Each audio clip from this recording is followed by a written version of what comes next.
You know that feeling. It's 3 in the morning, your eyes are wide open, and your brain decides it's the perfect time to calculate just how much money you don't have for retirement. We've all been there. We're all haunted by some big, scary number we've heard we need to save. But what if I told you that number is basically a lie? Yeah, let's dive in and uncover what's really going on. This is it, isn't it? The $1,000,000 question. Or is it the $2,000,000 question? It's what keeps us up at night. And honestly, the financial news loves that you're anxious about this. But what I've found digging into all this is that the numbers they throw around are, they're often designed to be incredibly misleading. So we're going to break down exactly why and figure out where you actually stand. You've seen a number just like this, right? Maybe it was 1 million, maybe 2. Some financial advisor plugs your info into a calculator and bam, outspits this massive, terrifying figure. This is what you supposedly need to have that perfect retirement you see in the commercials. And for most of us, it's enough to just make you want to give up.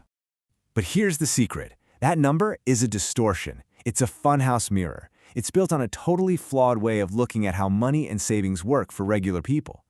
The key thing to understand is that we have to look past that giant headline number to see the real story. Okay, this right here, this is where we pull back the curtain.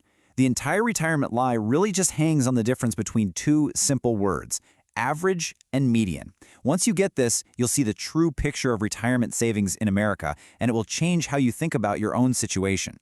So here's how it works. The average takes the insane fortunes of a few billionaires, throws it in a pot with everyone else's savings, stirs it up, and gives you a number that represents, well, almost nobody. But the median, that's different. If you lined up everyone in the country from poorest to richest, the median is the person standing smack dab in the middle. It's what a typical person actually has. And this is the perfect way to think about it. That skewed average is what you see in the headlines, because it's big and it's scary and it gets clicks. But the median, the reality for the guy in the middle of the line, tells a completely different and frankly a much more important story. This one little trick is the foundation of the whole retirement lie. All right, so let's do it. Let's stop comparing ourselves to these fake averages and look at the real median data. This is what's actually going on in normal people's lives. Let's find your age group and see what the real benchmark looks like. For people in their 20s, you ready for this? The median retirement savings is 0. A big fat nothing. And before you panic, listen, that is totally normal. You're just starting out, you're probably juggling student loans and a starting salary. Seriously, if you're 27 and you have anything at all saved, you're already ahead of half the people your age. Now, once we hit the 30s, that number starts to creep up. The median is about $12,000. And yeah, that might still sound really low, but think about it. This is the decade of weddings, first homes, and maybe even kids. It's the most expensive decade of your life, which makes saving, well, it's really, really hard. The 40s, this is when things start to pick up some serious steam. You're often hitting your peak earning years, the kids are a little older, and the median savings jumps up to around $60,000. Still not that $1 million we hear about, but hey, that's real progress. And now for the number that really should stop us all in our tracks. For people who are literally on the doorstep of retirement, we're talking early 60s, the median savings is just $134,000. This right here is the ultimate proof of the massive gap between the $1 million myth and the actual reality for the typical American. You know, looking at it all laid out like this, you can really see the story. For most people, it's not some story of explosive overnight growth. It's a slow, steady, gradual climb. This is the real benchmark you should be thinking about, not some crazy inflated average. Okay, so I can hear what you're thinking. But wait a minute, doesn't Social Security fix all this? Isn't that the government safety net? And that's the hope, right? But the reality is, that safety net has some pretty big holes in it. And it was never meant to hold all our weight in the first place. See, Social Security was never, ever designed to be your entire retirement plan. The idea was a three-legged stool. One leg was Social Security, another was a company pension, and the third was your own personal savings. But what happened? Pensions have basically gone extinct, and we just saw what personal savings really look like. So now, most people are trying to balance their entire retirement on a wobbly, one-legged stool. So how much does that one leg even get you? Right now, the average Social Security check is about $1,780 a month. That's just over 21 grand a year.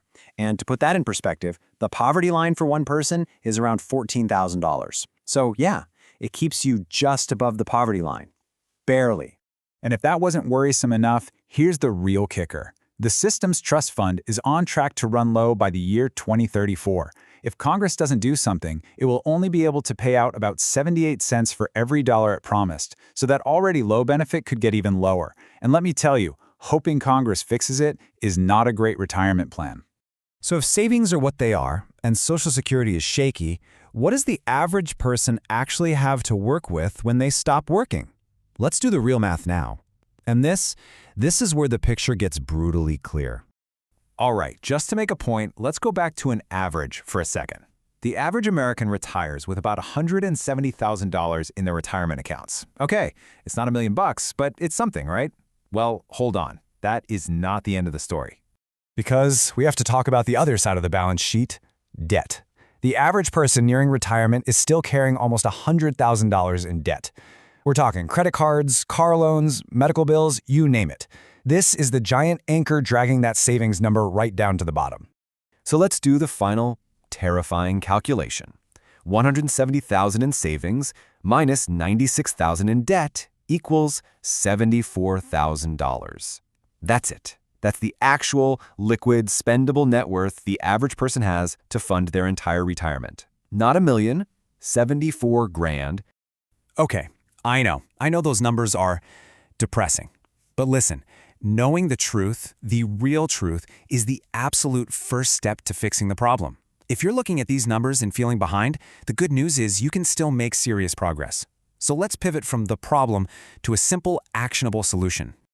Here's your game plan. It's not rocket science. First, if your job offers a 401k match, you contribute enough to get every single penny of that free money. It's a 100% return on your investment. It's a no-brainer.